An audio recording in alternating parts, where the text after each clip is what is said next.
we only have a short time before Dr. Rosensweet comes on, but I wanted to tell you, I just came back from visiting Sarah and visiting Karen. And Sarah and I, by the way, kayaked for 3 hours. We had a 3-hour rental on Lake Norman, and we had a super time. And both of us were very strong and very fit and proud of ourselves. And Lake Norman is gorgeous.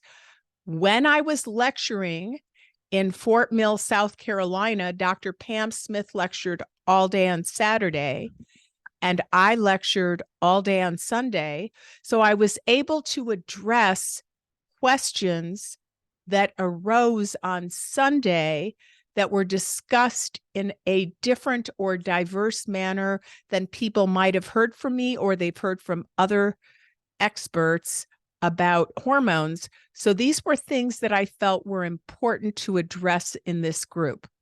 We're probably not going to have the entire evening. This will bleed over, I think, into another group, but there were several really important questions. The first one is that in the endocrinology module at A4M, and I believe even in IFM, they have been teaching that peri and postmenopausal women should never get replaced testosterone. That if any women need testosterone replacement, it would only be a third of them. And even then, you have to be extremely careful because testosterone replacement in women can cause arterial stiffness and plaque. This has not been my clinical experience or my academic experience, and I called up many physicians I know who agreed. So I thought, I need to dive into the literature. And mind you, it's not very easy to find literature on replacing testosterone in women. In fact, one of the best write-ups, I put together a whole entire slideshow on this for you, and it ends with which med school was that? Let me just take a look. It ends with let me take it here. 1 second. I'm just going to look because I forgot. It ends, that's what I thought for a second there. So the Boston School of Medicine has on their website, should women get replaced testosterone? And they deal with this head on, and they're honest about it. They say there's secrecy of even getting information. You can't get it in PubMed. You can't get it on Google. You could try and Google till the cows come home. You can put in testosterone replacement, women, and aortic plaque, aortic calcification, pros or cons. There is very little data, and they admit that a lot of that data has been hidden and that women have, as in many other arenas of medicine, been left out. So they address head on that there's quite a number of women who are inappropriately put on pharmaceuticals, especially antidepressants and anti-anxiety meds, or even osteoporotic meds, when in essence, they really need to have testosterone replacement. So I thought that was incredible. So I put together the studies that support it, what testosterone does, the studies that support it in very short summary in men, but in women, there's 2 studies that I found that did not support it. And then I talk about why I think this controversy started. And then I also give the Boston School of Medicine in its entirety of what's really relevant for you about what to do. And those of you who can't prescribe testosterone, the Boston School of Medicine even says, over the counter, a third of testosterone in aging women is made from the ovaries, even though the ovaries are aged. A third is made from the adrenal glands. I only have one, so I hardly make any there, and I don't even have any ovaries. And then a third is made from circulating androstenedione through aromatase enzymes, and then circulating androstenedione, and is made into testosterone, which is then sometimes through aromatase enzymes made into estrogen. But it's really interesting that a prestigious school of medicine is addressing this head on, and there's a lot of controversy over this. So I'm so excited to talk with you about that. And I'm really kind of going to get started after we have the hop-on guest visit of Dr. David Rosensweet. So I wanted to give you, Jennifer is here. So Jennifer, where are you? Come on in and unmute yourself, because I don't want to talk much about this, but David, so Jennifer Burch, Dr. Jennifer Burch is our doctor of compounding pharmaceutical science, and she owns a compounding pharmacy, and she's been a member for a very long period of time, and she's also a friend. She's a great human being. Now, can you tell us, because I don't want to go on and on, when I put up that Dr. Rosensweet is giving us a short summary, you said you were there too. So do you want to give us your opinion a little bit of what you heard and saw? And we can't hear you. Nope. So we have to unmute you, Sarah. Yeah. I'm working on trying to get her to unmute. She should be able to, but let me see. Now you got it. Good. Yep. I'm unmuted. Okay, there you are. There you are. I'm on vacation this week, so I'm at the beach. Oh, well, how nice of you to hop on even. Perfect. Yeah. Okay, I'm going to have to send you a gift. You're above and beyond the Call of Duty, so I'm going to send you a gift. Oh, and Dr. Rosensweet says he's ready. So while you're talking, Sarah, can you let Dr. Rosensweet in? And Jennifer, can you say a few sentences? And that's perfect timing. Perfect. Yeah. Last week was the Alliance for Pharmacy Compounding's advocacy meeting in Washington, D.C. And Dr. Rosensweet joined us. And so that was fantastic to have a practitioner there. And we were fortunate enough to have the Alliance for Pharmacy Compounding has at least a collegial relationship with the compounding folks at the FDA. And so the Gail Bormel, who runs the compounding division, spoke at our meeting for a little bit, very pre-planned, with a set of questions to ask her, so that there were no gotcha moments with that. And she tiptoes all around all of the issues that we ask questions about, because particularly compounded hormones, because that's one of the questions. We think they're coming for us, and we don't know the answer, and we don't know how they're going to do it, and they don't allude to anything, and they don't answer questions about that. It sounds like if they're going to come after compounding hormones, that they will do it through a process they have a list that's called demonstrably difficult to compound. Right. Which means it's too hard for compounders to make this. So we're going to put this on a list so they can't make it. I don't think that's a really good avenue if they're going to come after compounded hormones, because all of us compounders across the country have numerous preparations tested on an annual basis to show that the product that we're making is what it says it is. And that's how we validate our technicians at the pharmacy is, can my technician who compound hormones good? And so we just sneak things in, and we don't say, hey, wink, wink, we're testing this product, so make sure you make it good. We just sneak products in and have them tested to make sure that our process works. And it's been a long, long time since we've had something come back subpotent. And so we don't think hormones are demonstrably difficult to make, but we'll see what the FDA says about that. We still talk to our senators and representatives about the process and how women need hormone replacement and they deserve hormone replacement, and that it's going to be a really talk about a march on Washington if they start taking away everybody's bioidentical hormones. That will probably be a really big gathering in Washington, D.C. And all of our congressmen are supportive.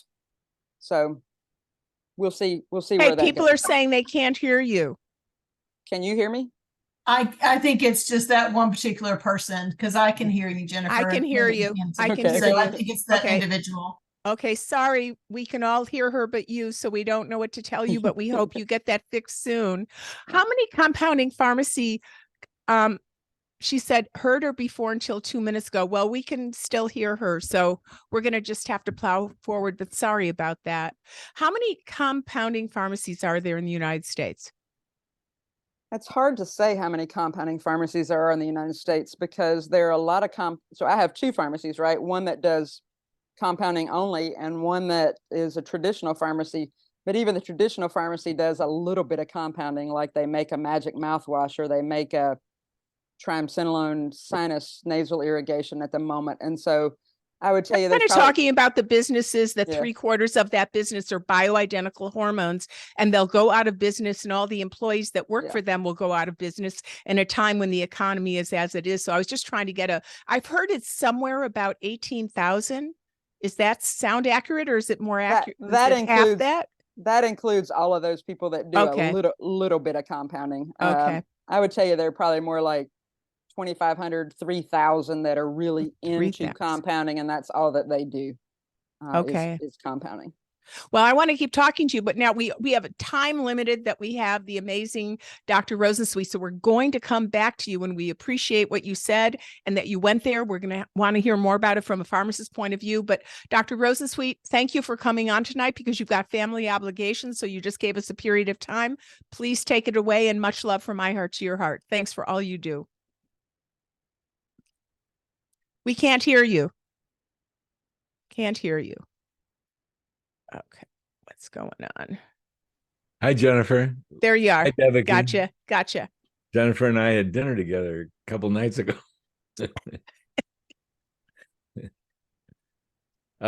Take it away, eh? Well, what would you like to know? Well, I want you to give us a summary of what you experienced in Washington. Well, my favorite thing was I brought two physicians with me, two women. One was an OB-GYN and another was a physician that we've known for a long time that's been in our program. And we really teamed the whole event together, and it made it so much easier. And, I know that's a funny thing to say. Is that the best thing I can say about Washington? Whoops. The other great thing was I saw old friends there and had dinner with old friends. And, Jim Hertzer really well, and Jennifer. And that was a special evening. Why am I not mentioning the politics first? There was a lot of things that were thrilling about it. I was totally moved by how well organized the compounding pharmacists are, and how intent and earnest, and how much they're willing to give it everything they've got to try and protect compounded bioidentical hormones and the compounding industry in general. And there was 165, I believe, compounding pharmacists there. Tremendously well-organized event. And, that was one of the best parts of it.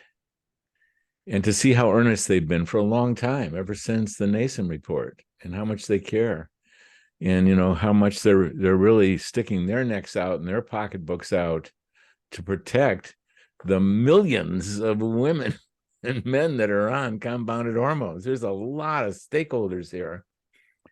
And why you don't see me mentioning the Washington thing first? Well, I think the most challenging moment was in a gathering of all the pharmacists and all the supporters. There was a on-stage conversation between the CEO of the APC, Scott Bruner, and a representative from the FDA, actually the woman who heads up the compounding division of the FDA. And one of the things that turned this into a non-routine annual meeting was that about a week and a half before, the FDA posted on its website what seems to be a plan to review hormones and choose which ones are going to go on the too difficult to compound list. That is the real threat.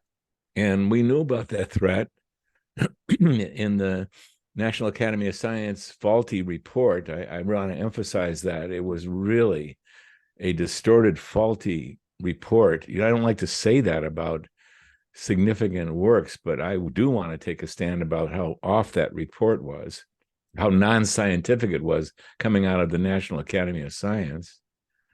But they laid down the roadmap 3 years ago for what it looked like there was their game plan. And the first major action was to put compounded hormones on a too difficult to compound list. So the CEO of the APC tried to get clarity from the FDA. Sorry to make this so lengthy, but this was the defining moment for me. And the clarity was not there.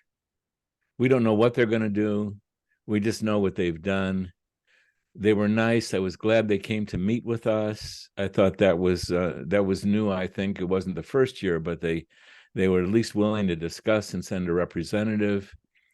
But we didn't get clarity on the very thing that matters to every compounder on the planet and every physician that's prescribing, and probably 4 million, 5 million women in the United States who are choosing compounded bioidentical hormones.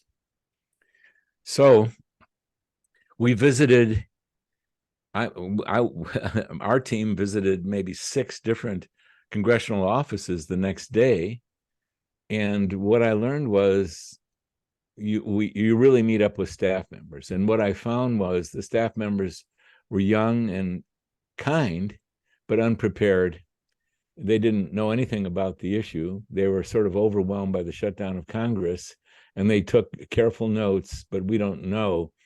I started to see that this wasn't Sisyphus up the mountain pushing of a rock, because you don't meet with the representatives. And then at $1,000 a pop, you get to spend a small amount of time in a group of 30, 40, 50 others in a meeting with a representative. I found that very interesting. You like the people, they're good people. But the congressional representatives I met, one of them was fairly familiar with what was going on. At the other end of the spectrum, there was a congresswoman from Tennessee that was a compounding pharmacist. Oh man, was it a relief to be in her office, because she was an advocate. And What's her name? What's her name, Jennifer? I'm sorry, I don't remember her name. Okay, sorry. But she's a congressional representative from Tennessee. And if you Google compounding pharmacist, it's Diana Harshbarger. That's right. Thank you. She was on the board at APC. She and I were served on the board together while she was contemplating her run for Congress. So she's a really good one to have on there. Wow, was she a breath of fresh air? And she was the very last one that we got to meet with, and we actually did meet with her. So as I really personally leaned in every time I had a chance to speak. I did so, I felt, with an open heart. I'm an inclusive sort of fellow. I'm not trying to be up against forces that are shutting us down. I just don't want them to shut us down. That's the thing. And then as I was flying out of town, I started asking myself, how many molecules moved in our favor here with all the effort? Because all this 165 compounding pharmacists were meeting their representatives all during a full day of excellently choreographed meetings. And I wondered, I grew up politically active from a young age, and I started seeing the influence of moneyed interest early on in my life. And I think I saw it at its most advanced stage in our particular area, that who is determining what's going on here. And I'm very concerned that those with a vested interest in profit are the ones who are really determining what's going on. So I had a little bit of sinkage of the heart excitement while I was there. I'd like to report something different. Today we met with a compounding pharmacist. His name is Jaime. Perhaps you know him, Jennifer. I don't know his last name. And he was thinking that he's been following this very closely. He was thinking that if there's going to be an action, it's liable to be against pellets. If they're going to put something on the too difficult to compound list, and if that was the only thing that ever came down, I can understand that. There's issues. But I don't know, that may be a trial balloon. So sorry to not give you clarity and not give you a tremendous level of optimism. I can tell you what's next. We're not letting go here. We are we're about to use this threat to starting to reach out to women and men who are being treated, for them to reach out to their representatives.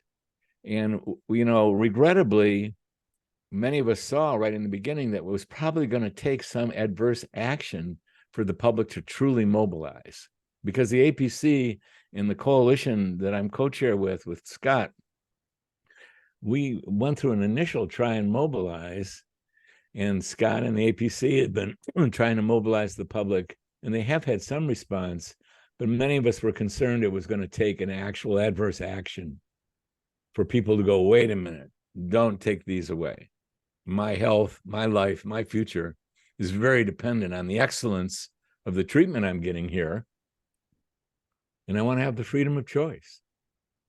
So that's our next step, is we're going to move with what's unfolding. We're going to, if something adverse shows up, that's going to be fuel to help us inspire the public that is so deeply affected by this to rise up and start communicating with their representatives.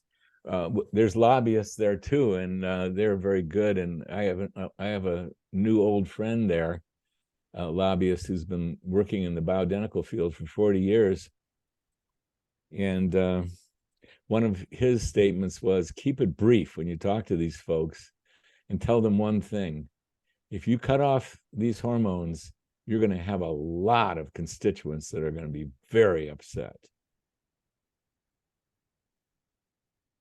I asked him, what should I say when I'm in Washington in the minute and a half, if I have a 30-second window there?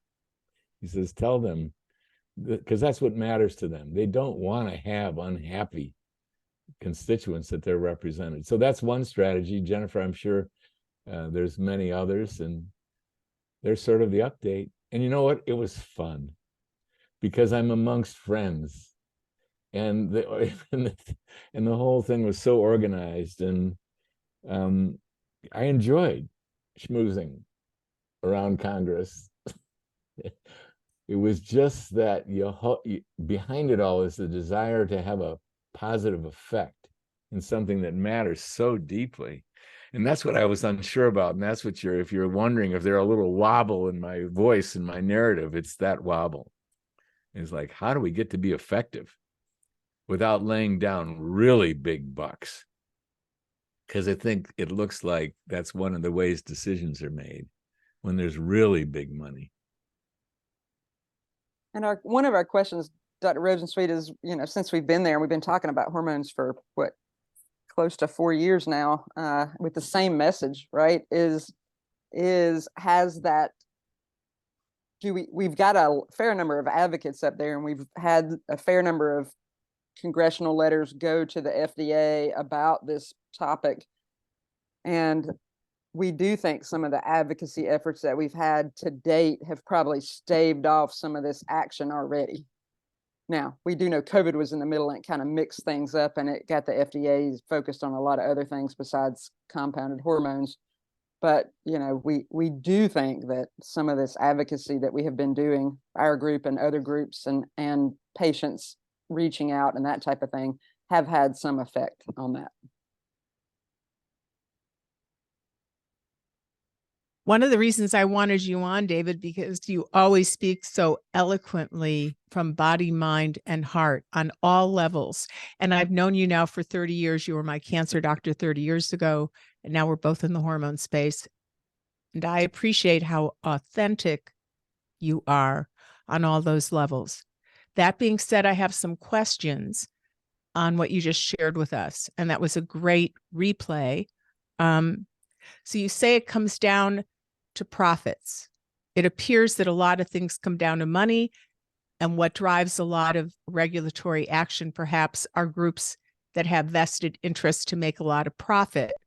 Where do you see the pharmaceutical company gaining their profit from squelching this down? It can't just be Bijuve, which is the new bioidentical hormone product with the FDA approval after it went through 3 phases. And we think that company was started by the old CEOs of Premarin and Prempro when the first WHI tanked all of their stock. Could you address your personal thoughts on that? And then any clues from your interactions in Washington from what they're based on? Well, after I comment, I'd really like to hear from Jennifer. My perspective really began with the National Academy. And when I first heard that there was going to be a meeting, a committee designed to evaluate the safety and efficacy of compounded bioidentical hormones, I got a little nervous. I wondered, why are they going to do that? We already know that the FDA took some action in the early 2000s against a bioidentical hormone called estriol. And as a result, yeah, they saved estriol, but there were some really tough restrictions put in. And it began for me when I read a medical study that was in 2016, that after the Women's Health Initiative, before the Women's Health Initiative, the study in 2002, there was 18 million American women on hormones. 40% of all American women in menopause. And then when the Women's Health Initiative was falsely reported, as you know so well, didn't matter that it was falsely reported. People got scared. And it went down to the low millions. Maybe, Jennifer, you actually know the numbers of how many women in the United States stopped using hormones and how many providers were terrified to prescribe it. And then it gradually recovered. And in 2000, I think 16 or 17, a medical study was done to evaluate, was there any return to treatment? And there was at that time, there was 6 million American women being treated in menopause with hormones. And what they said in the report was, and over half of them were on compounded bioidentical hormones. And my concern was that was a study designed to see what in the heck happened to the market share, because Premarin and Prempro prior to 2002 was the most popular and profitable drug of all time. So I had that concern. Why would they want to report it that way? What was their vested interest? And then they came out after, they had come out after estriol prior to that, 10 years before that. And we saw that there was some kind of vendetta against compounded hormones. And what we saw after the loss of market share was the development of what the FDA wanted to call bioidentical hormones, but they're 20, 30 years behind. You know, the patches of pure estradiol, you know this story inside and out. Oral estrogens is still being used. No real widespread uses of testosterone for women, all kinds of issues. So they're beginners at it. And so when the National Academy met, the very first thing I noticed is they interviewed me to see if they wanted to invite me, because they put me through an hour interview. I started asking them questions at the end. I said, are there any doctors on this committee here? And or have any of them ever prescribed bioidentical hormones? Is there any compounding pharmacists on this committee? 000. And I said, well, I'd like to be on the committee. I'm prescribing compounding. Don't you think you should have someone? Oh, it didn't. They never responded to that. And then as I watched the testimony unfold, and I saw some excellent presentations by compounding pharmacists, Jim Herntzer amongst them. Who's also a member of this group, by the way. Yes. Yeah. And I had and representatives of the PCCA, and my God, my team, and we had put in a couple 100 hours to prepare for the 6 minutes I was given. I came in there loaded with references. Remember all this. With references. I wanted to show them that it was very important for women to get excellent treatment and individualized precision care, that you would only be able to do it best medicine with compounded bioidentical hormones. And we weren't trying to diss the other approaches. Fine, if they wanted to do that, hormones make a difference, period. But the best medicine, and we presented a lot of references. They actually called me back twice off camera, and we spent a couple hours with them. And I thought, well, they're listening, they care. And then I'd seen other people present all this wonderful evidence, and I had all my references in paper and on a disk drive. I gave it to every single member of it. And when we saw the report, that's when the shock came. I felt it in the room. I felt it from the questions. I was really concerned when on that original committee meeting. Can you tell that one experience with the gynecologist who was on that board? that there was 2 gynecologists on that board. They both seemed oppositional. You know, you can feel a friendly questioner and an unfriendly questioner, and I found them unfriendly almost to a person. Some of them disguised it better than others, so that was a concern to me. Sorry to go into the weeds this deeply, but that's when my concern really started to, and then when we saw the report and that they didn't use any of our references, and they did 10 references about DHEA or something, and that was it. Then I knew this is not science. They heard a wonderful presentation of science from several different folks, and they included nothing of it. And what they did was what we think that they wanted to do in the first place. Because, as they say, I heard, follow the money, the FDA commissioned this committee. The FDA receives the majority of its funding from the pharmaceutical industry. The committee was funded by the FDA, thus by a lot from the pharmaceutical industry. You know, it makes me shake inside. And I get extremely uncomfortable as I start telling this story. Because I don't like, in Yiddish, the term is loshen hora. You don't like to talk bad about people. But God Almighty, we have to take a stand when there is wrong things going on in medicine, and wrongly, I mean, we're all patient facing, all 3 of us here. We know the stakes, and we know what it's like to sit in front of someone who is really having a rough time and their life is disrupted. And it comes down to that. It's a very unusual connection all 3 of us have. And so part of my presence is being affected by what's going on here. And I want to say that, as in so many aspects of our government, decisions aren't made out of the golden rule. They're not made out of what serves people, what really elevates this country, what brings honor to this country, what's kindness. That's not being, those decisions are not being made for the most part. And it's really in our particular profession as well.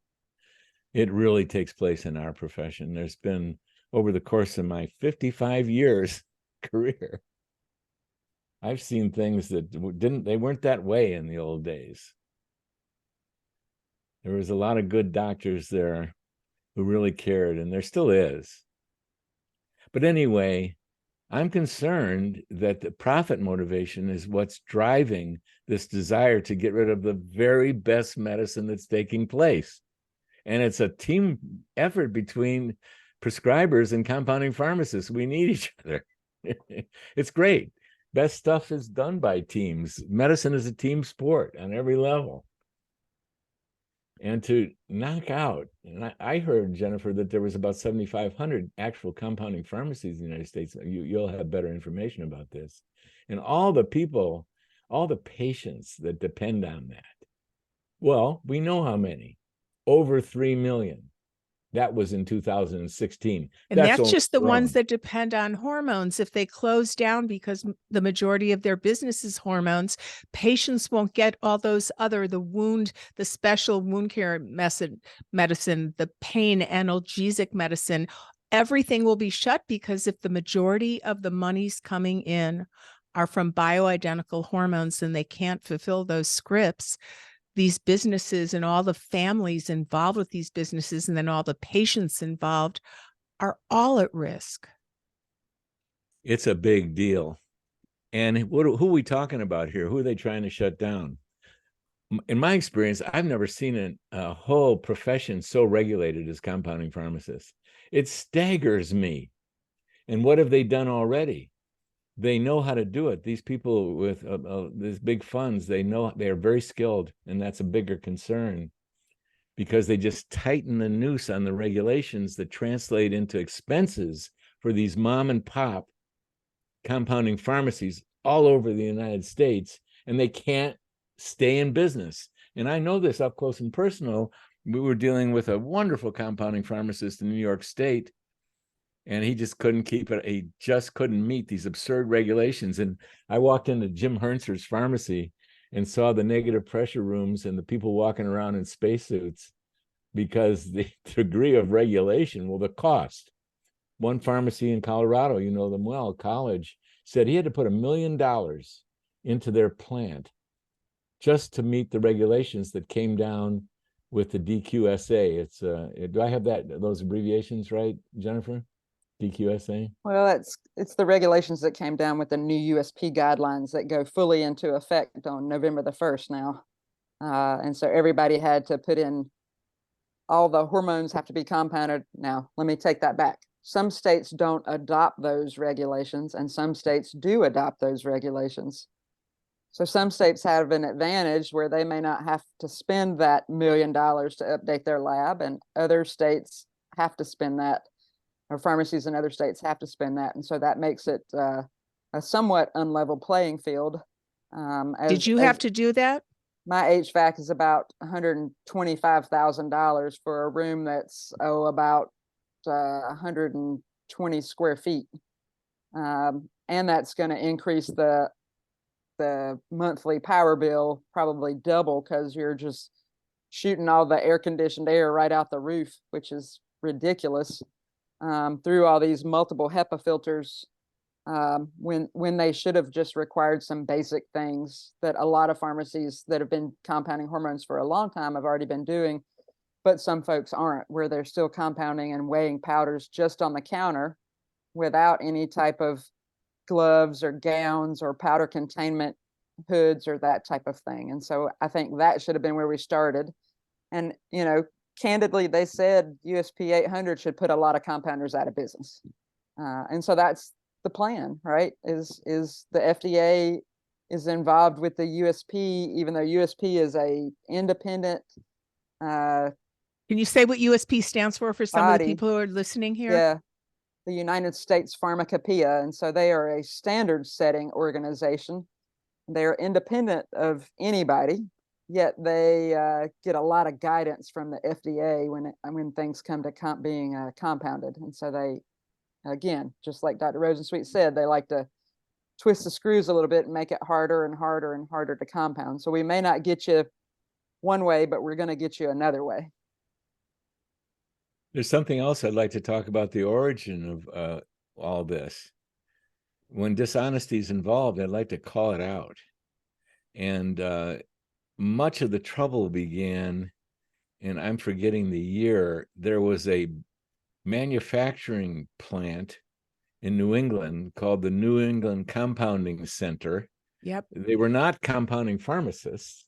They were illegally correct me if I'm wrong, Jennifer, they were illegally manufacturing injectable steroids. Well, they were a compounding pharmacy. They just weren't going by any of the rules and regulations that that all of us were going by. And I always tell people I really like for people to walk into the pharmacy, and I'll have customers come in the pharmacy and I'm like, come see my lab, walk back here in the lab, because I'm proud of it. I want people to see it, right? And apparently if you'd have walked in their lab, it'd have been like the worst place you've ever walked in to eat dinner, and you'd be like, we are not eating at this place, because there was visible mold in the laboratory. And you would have been like, I'm not getting anything here. I'm not getting it for my dog or cat, let alone for myself.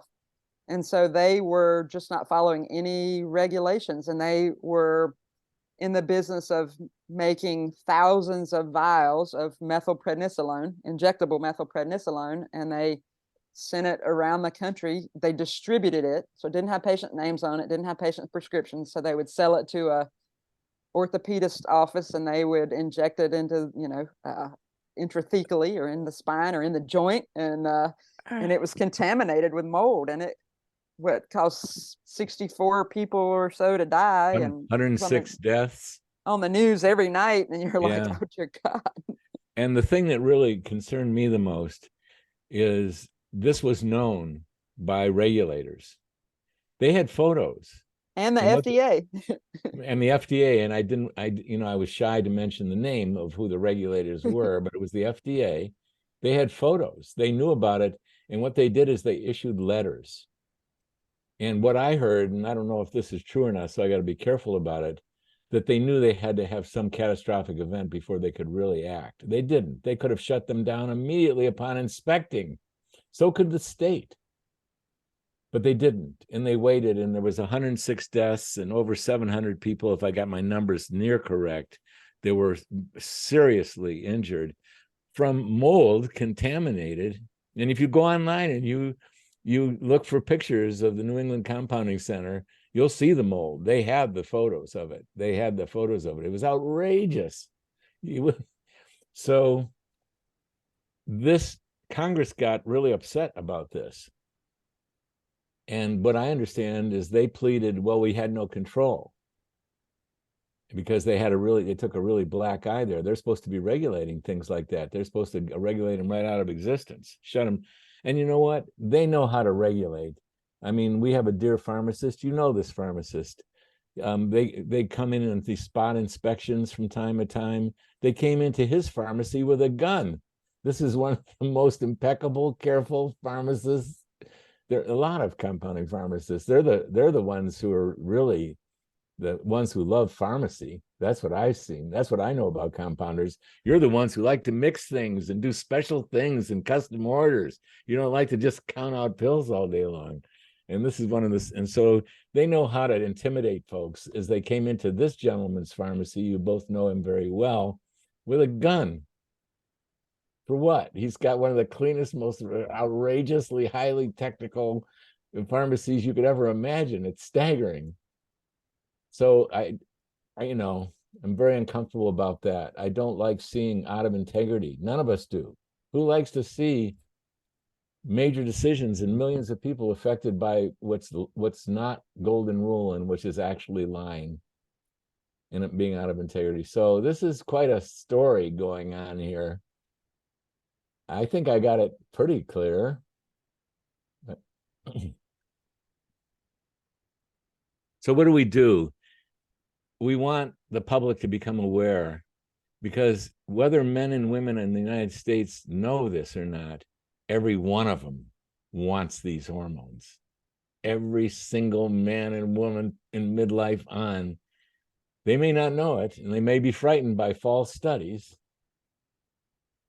but they all want and need these, because every man and woman on earth gets depleted hormones, and we're living longer.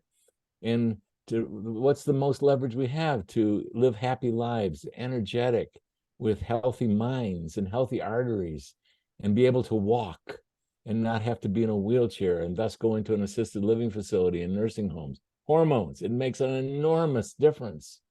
And this is the most precise and individualized work that's being done. So we want to mobilize the public, and we're doing stuff. What can we do to help here? So APC does have a website. It's called compounding.com, which is pretty simple.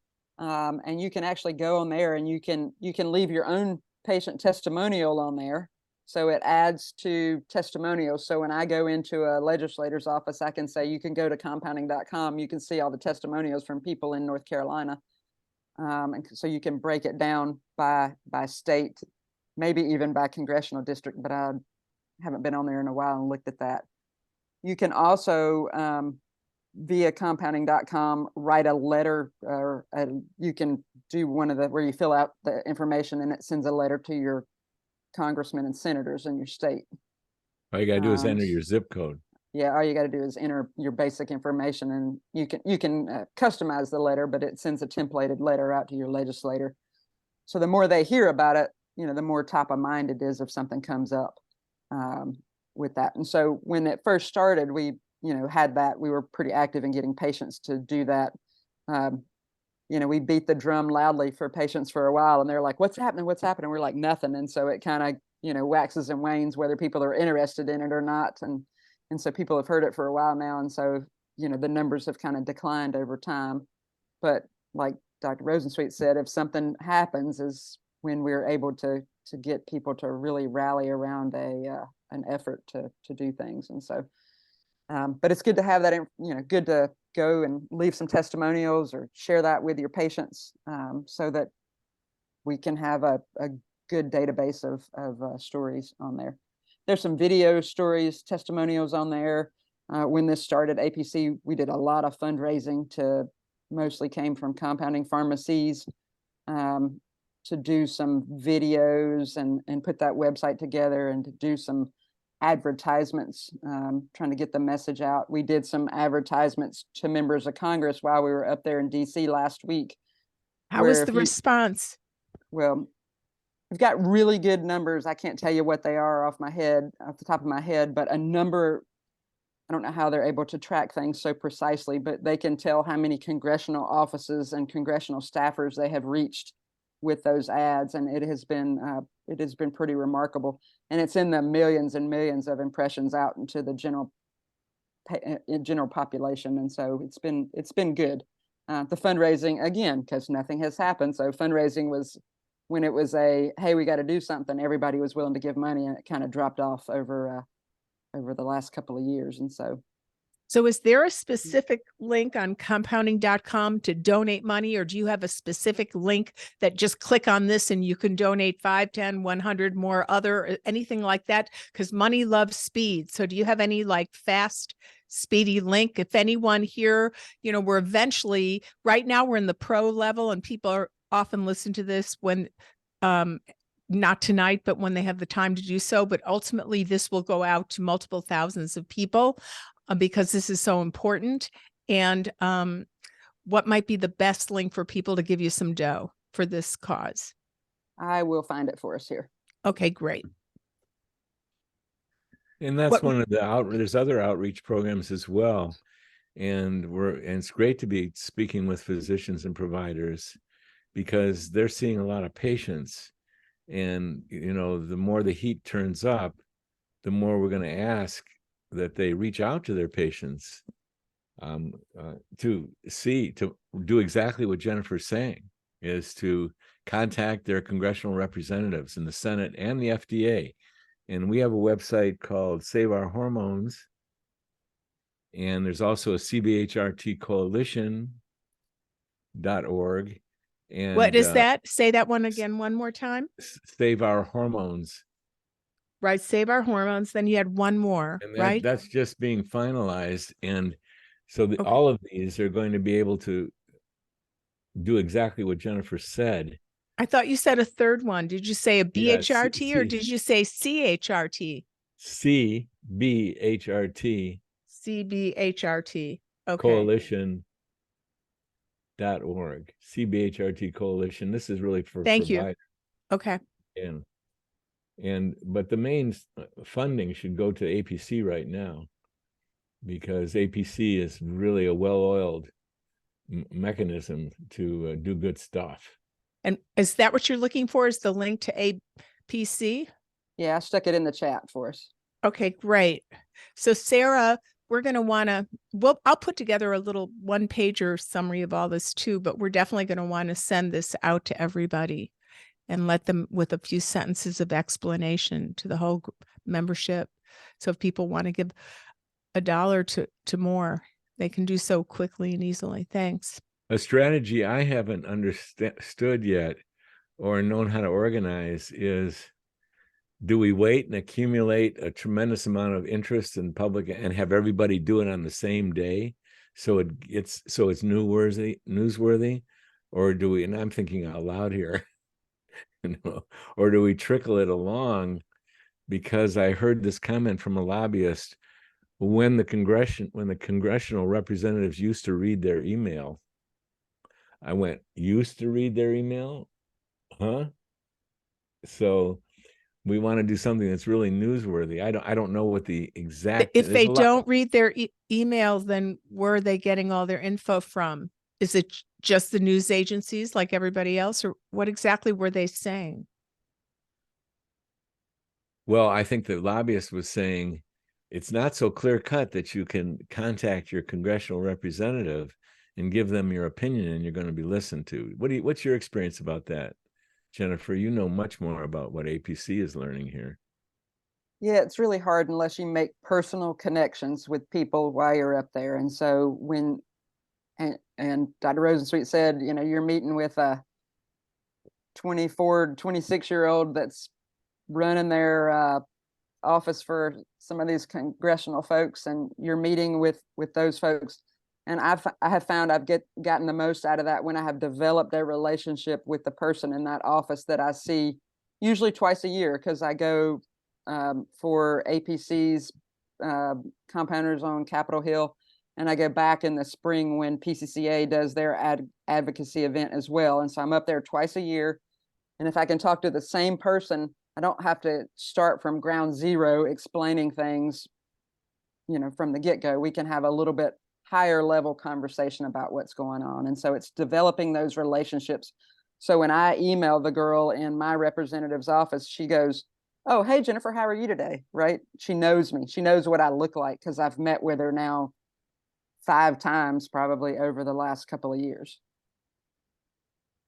The congresswoman may or may not recognize me if I see her, because I never see her. I did see her at a local event in Durham not long ago, so I got to talk to her about compound, and saw that's not what I was there to talk to her about. But they don't recognize you, and it's rare that I actually see a representative or senator in North Carolina. I don't see those. There's some other states where people get to see, they've developed that relationship with the senator, where if they're coming to DC, the senator is going to do everything they can to meet with that constituent while they're there. But North Carolina I have not been able to crack into that. So, if this, God forbid, and we're going to do everything we can to fight it, if this were to come, what would happen to your two pharmacies? My retail pharmacy it struggles for a whole nother reason besides compounded hormones. My compounded hormones is about 25% of my business, so I would have to lay off staff if that were to come to fruition. Probably have to get rid of some space, because I wouldn't need that space anymore either. But I would have to get rid of some staff. Do you have any? True for? Oh, sorry.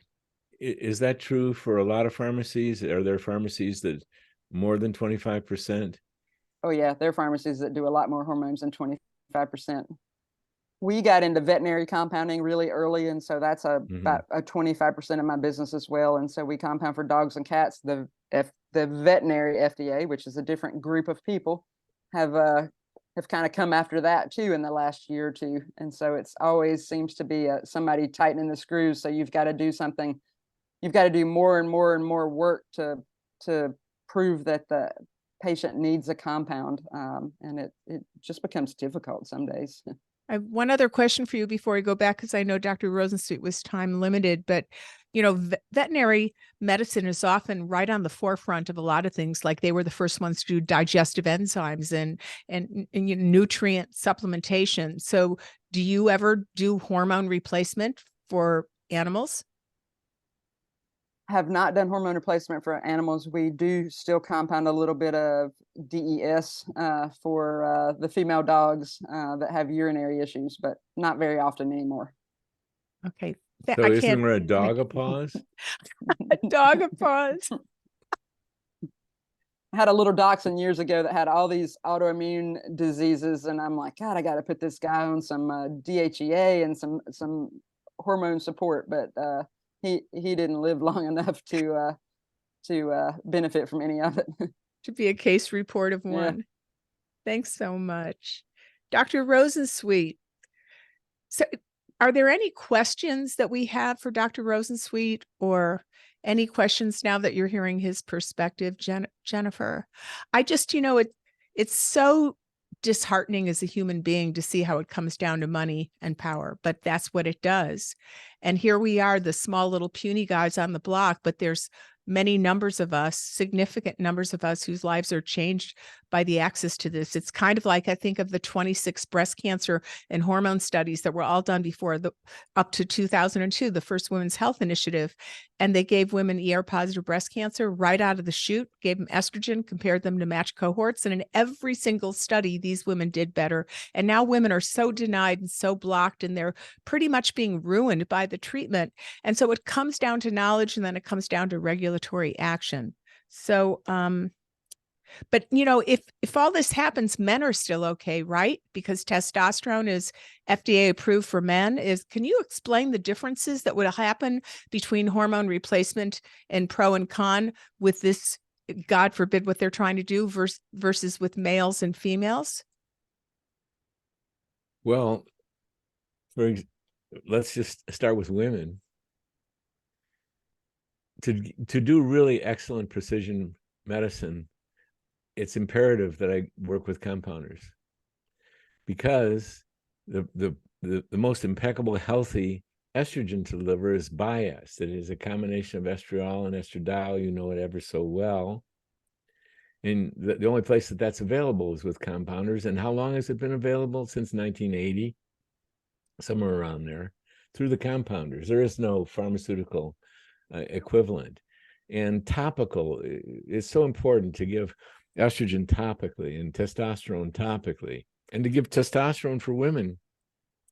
As you know so well, women have twice as much, young women have twice as much as testosterone as they have estradiol, to preserve women's muscles, to keep them out of assisted living facilities and nursing homes. You can only do this through compounders, unless you're going to get women to inject every day, because you can inject testosterone. Tell me how much you'd like to do that. And yeah, the best medicine these days can only be done with what's available through compounding pharmacists. You could deal with lesser products, and I don't want to be forced to do that. I don't like to do mediocre medicine. And then for men, you know, the option is going to be injectable. I mean, right now, the best way to treat men, I know for certain, is topical testosterone. I do it every day myself. I love it. It's so easy. And boy, I'm feeling badly. I said your age. I'm sorry. I thought No, it was it's out there. I hope do I really care? because you look, well, you're just so dynamic and anyway. And so they'll revert to injectable testosterone. It's not a physiologic way to do testosterone unless you inject daily, but that's not so hot, because when you inject, you get these peaks, rather transdermal is nice, slow, even levels that you get as a man, which much more replicates what the testicles do. So we'll revert to that. There's one other thing I remembered, if I can skip on to another topic. There is a presidential candidate that knows all about what's been going on with agencies. Dare I mention their name? There's two of them. And their pledge is to rearrange America so that it's a democracy. Oh, that's pretty radical. Why not have a democracy? And that it balances the unbalances that have taken place with the regulatory agencies, because it's not just pharmacy, it's not just the FDA. It's wars creation, it's agribusiness, it's undermining our health just tremendously. There's a whole different, so there are a couple presidential candidates that are taking a very strong stand about this, and their promise is, we're going to make it good.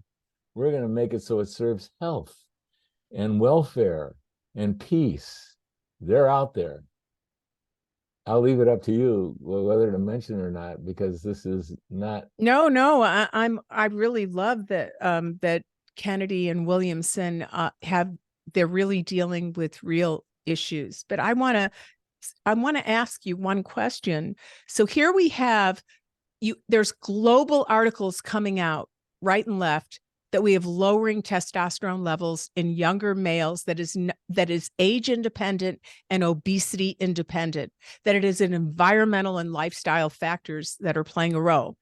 And we have it so much so that Harvard and the Neuroendocrine Center of General Mass have now been publishing articles in psychiatry journals, because we're seeing so much psychological angst, suicidal ideation, shooting, etc., in young kids, that they have given hormone replacement to 13 to 24-year-old girls and tracked them in randomized trials by Harvard, because we know that young girls have less hormones, and if they have less hormones, they have less better brains, less better bones, less better moods, less better body image, etc. But at the same time, we have made oral estrogens, which we know are the worst, ethanyl estradiol and progestin, over the counter available for young girls to get. And pharmaceutical companies in the last few months have done this huge social media blitz to 9, 10, 11, 12-year-old girls. So we're denying hormones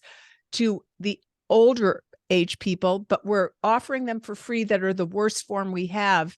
No kidding. I didn't So know can this. you put, Wow. yeah, a month ago, it was available OTC now. Any young girl can walk in, and I have young girls being brought in by their grandmoms, their moms into Naples, and the moms say, talk to her. She wants to start on birth control pills. All her girlfriends are doing it. They're being blitzed on social media. Look here, see what my 9-year-old daughter is seeing. So on one hand, we're denying the aging population hormone protection. We're giving the worst kind of it ever over the counter. We know birth control pills are linked to increased hypercoagulable blood, hypertension, strokes, and of course, breast cancer. You can't get a low enough dose that there's still a statistically significant increased incidence of breast cancer. And there it is, OTC in the drugstore. And at the same time, they want to take it away from compounders. So something is so wrong with this picture. Something is so wrong with this picture. There's too many moving parts that are doing the opposite of what seems commonsensical medicine to do. And it's this big picture, as I step back, has been blitzing my mind. Can you comment on that? I know it's a lot, but it's crazy. You're getting into the part of human consciousness that is severely verklempt, severely crimped. And all I can say, that's the Yiddish word for oy vey, is mir. Okay. Is that give the flip side of it is when I grew up in the 50s, it was very rare to find people who were really devoted to their own personal healing and really caring about becoming better wives, better husbands, better parents. And nowadays, there's millions of Americans that are devoting their life to try and be better people.